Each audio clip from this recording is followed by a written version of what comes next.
The name John Cena is back. Yes. Piece maker season 1 season 2 ശേഷം ഈ പുള്ളിക്കാരനെ സിനിമകളൊന്നും കാണാറില്ല.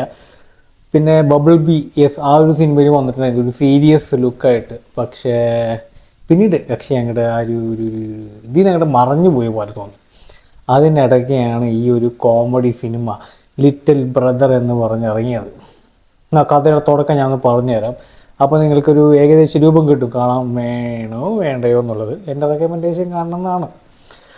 പക്ക കോമഡിയാണ് സിനിമ, തുടക്കം മുതൽ അവസാനം വരെ പക്ക കോമഡി. ഈ സെയിം സ്ക്രിപ്റ്റ് സെയിം ലൈനിൽ വെച്ചിട്ട് ഇഷ്ടംപോലെ സിനിമകൾ പണ്ട് ഹോളിവുഡിൽ വന്നു പോയിട്ടുണ്ട്. അത് സെയിം റിപ്പീറ്റേഷൻ തന്നെയാണ് ഇതിലും വരുന്നത്. പക്ഷേ ആക്ടേഴ്സൊക്കെ മാറി, സ്ക്രിപ്റ്റിലും കഥയുടെ ചെറിയൊരു വ്യത്യാസം. തുടക്കവും ഒടുക്കവും ഒക്കെ സെയിം തന്നെയാണ്. നമുക്ക് ഏകദേശം ഊഹിക്കാവുന്നേ ഉള്ളൂ കഥ എപ്പോഴാണ് അവസാനിക്കാൻ പോകുന്നത്. ജോൺ സീനയുടെ ക്യാരക്ടർ, കക്ഷി ഒരു സക്സസ്ഫുൾ റിയൽറ്ററാണ്. കക്ഷിക്ക് ഒരു റിയാലിറ്റി ഷോയിലേക്ക് ഒരു കോൾ കിട്ടുകയാണ്. ഓക്കെ, അതിൽ വന്ന് അഭിനയിക്കണം, മറ്റു കാര്യങ്ങളൊക്കെ ചെയ്യണം എന്നൊക്കെ പറഞ്ഞിട്ട്.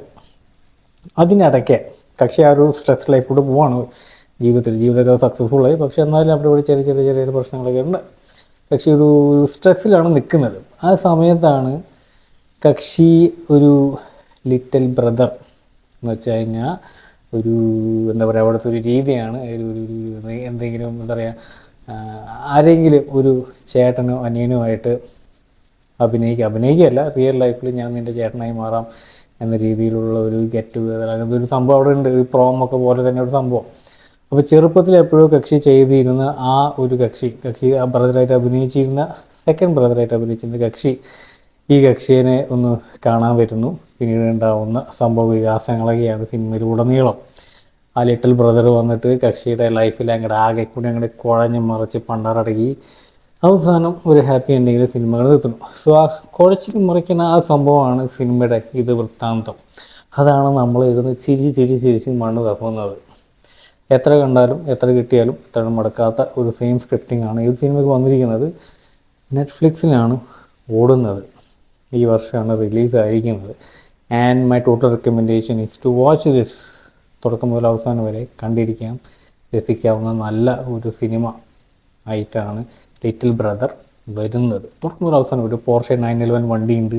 അതുകൊണ്ട് ഡോറ് ക്രാഷ് ആക്കുന്നതും ചില്ല് പൊട്ടിക്കുന്നതും സ്ക്രാച്ച് ആക്കുന്നതും ഒക്കെ സിനിമയിൽ കാണിക്കുന്നുണ്ട്. വളരെ ഹാസ്യമായിട്ട് തുടക്കം മുതൽ ഒടുക്കം വരെ നമ്മളെ എൻ്റർടൈൻ ചെയ്യിപ്പിക്കുന്ന ഒരു സിനിമയാണ്.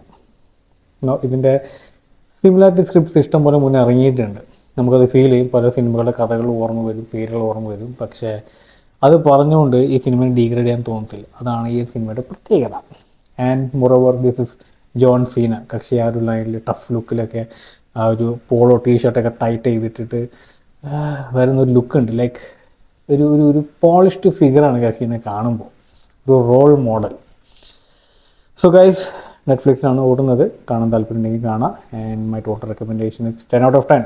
കണ്ടിരിക്കേണ്ട സിനിമകളിൽ, ഹാസ്യ സിനിമകളിൽ ഒന്ന് തന്നെയാണ് ലിറ്റിൽ ബ്രദർ.